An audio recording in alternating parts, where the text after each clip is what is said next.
Successful अगर कोई politician है तो मोदी जी हैं। और मोदी जी हमें दिखाते हैं कि हर चीज में ऑपोजिशन को क्रिटिसाइज करो। जिस तरीके से राहुल जी के डेफेमेशन केस में मैक्सिमम पनिशमेंट केवल इसलिए, जिस चीज की लोग मानते थे कि बुरी से बुरी हालत में आपको केवल एक सिर्फ वार्न कर देना चाहिए था, वहां आपने 2 साल की सजा दे दी।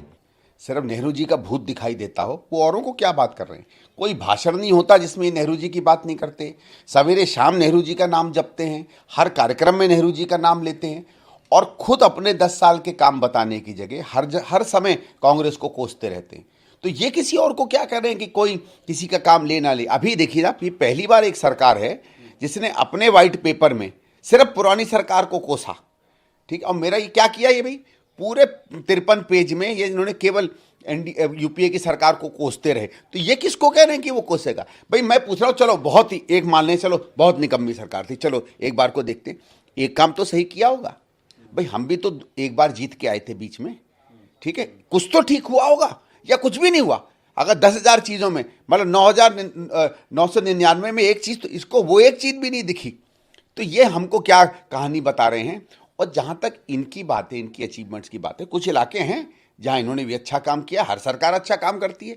लेकिन अगर आप तो आज राजनीति में सबसे बड़े नेता हैं, ट्रेंड तो आप सेट करेंगे। आप 1947 के समय से नेहरू जी के बारे में रोज टिप्पणी करते रहे, तो हमें क्यों कह रहे हैं भाई।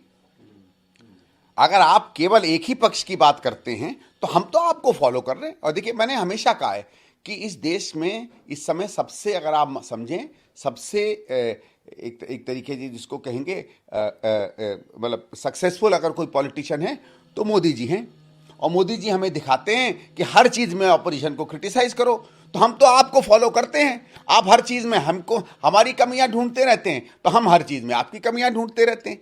आप बैलेंस करने लगी हैं, हम भी बैलेंस करने लगेंगे। देखिए, कंक्रीट तो तब निकले ना जब किसानों को लगे कि सरकार भरोसे से हमारी बात सुनना चाहती है। सरकार के आप बयान देखिए, मीटिंगों से बाहर क्या देखते हैं, किस तरीके से प्रचार प्रसार कर रहे हैं। सिर्फ क्योंकि वो पंजाब के हैं या उनमें कई सिख हैं तो हर वो आदमी खालिस्तानी हो जाता है, कोई और है तो वो देश विरोधी हो जाता है।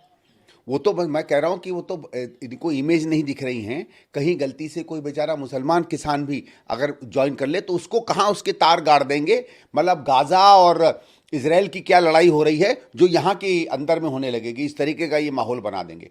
तो एक किसान, और ये याद रखिए, ये राजस्थान, हरियाणा, उत्तर प्रदेश, पंजाब यहाँ का किसान है जिसने इस देश को हरित क्रांति दी है, जिसने अपने कंधों और बाहों से इस देश को वो सशक्त देश बनाया है कि आज हम वहाँ खड़े हो सकें जहाँ हम खड़े हो सकते हैं। वो किसान जब अपना अधिकार और हक मांगने आ रहा है तो कभी आप उसको आतंकवादी बता रहे हैं, कभी आप उसको देश विरोधी बता रहे हैं, कभी आप उसको गलत बता रहे हैं और उससे कह रहे हैं कि तुम्हारे अधिकार का पैसा तो मैं नहीं दूंगा लेकिन तुम्हारी जेब में 6,000 रुपया मैं पकड़ा दूंगा।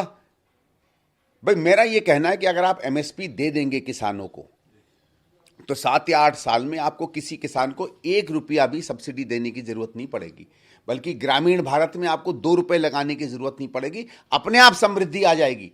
लेकिन ये समझते नहीं, क्योंकि ये आत्मनिर्भर और समृद्ध किसान नहीं चाहते। ये चाहते हैं कि किसान रो रो कर जिए, सरक सरक कर जिए और बीच बीच में मैं उसकी जेब में ऊपर से अपने रहम के कुछ पैसे डालता रहूं जिसमें वो प्रभु समझकर मेरी आराधना करता रहे।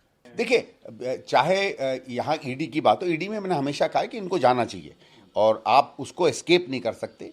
ईडी के समन्स की टाइमिंग जरूर संदेह के घेरे में है। भाई जैसे चुनाव आते हैं इनको सब कुछ याद आ जाता है।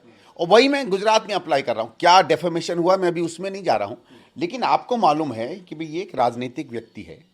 इस समय ये 2 या 3 महीने किसी भी राजनीतिक व्यक्ति के लिए होते, कोई इतना बड़ा क्रिमिनल केस थोड़ी है कि एक की जगह अगर 2 महीने बाद आप कर दें। जिस तरीके से राहुल जी के डेफेमेशन केस में मैक्सिमम पनिशमेंट केवल इसलिए, जिस चीज की लोग मानते थे कि बुरी से बुरी हालत में आपको केवल एक सिर्फ वार्न कर देना चाहिए था, वहां आपने 2 साल की सजा दे दी।